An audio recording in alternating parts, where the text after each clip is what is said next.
Kemi. Thank you, Mr. Speaker. Divisions between Ukraine and the US only serve Vladimir Putin. Kemi Badenoch almost rose to the occasion during PMQs today with questions like this. President Zelensky is right to try and rebuild his relationship with President Trump. He is keeping a cool head under very difficult circumstances. And I was glad to see President Trump receive his letter positively. What is the Prime Minister doing to help rebuild their relationship after a challenging week? Minister. Well, she's absolutely right that we need to do everything we can to ensure that the US, Europe and Ukraine are working together on lasting peace.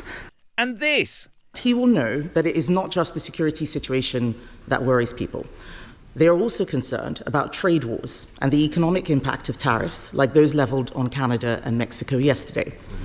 The best way to avoid America putting tariffs on Britain is to reach agreement on a US trade deal.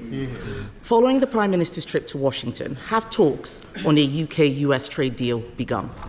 Prime Minister.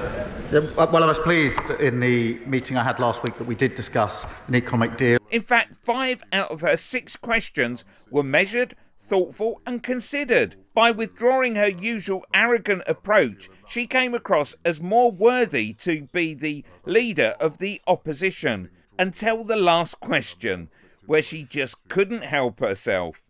Kemi Badenoch. Thank you, Mr. Speaker. I'm glad the Prime Minister has confirmed that those talks have started.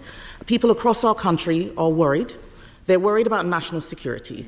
They're worried about whether we can equip our military fast enough. They are worried about whether we will deploy troops in Ukraine and whether we will be able to keep the peace. They are also worried about our economic security. Can we afford all this? The world is changing fast, and we need an entirely new approach to our economy and our energy security. The budget last year halted growth with higher taxes and higher borrowing. Yesterday, farmers were protesting in Whitehall again. People are hurting.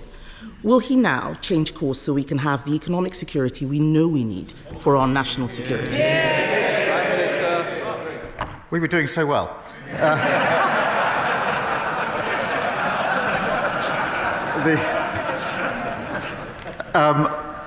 What we inherited was insecurity in our economy.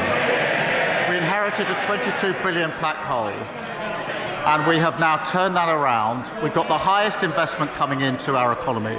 We've got wages higher than prices. Got 3 times interest rates have been cut. That's the difference between stability with Labour and instability with the party opposite. Click here for Farage and Mandelson talk rubbish.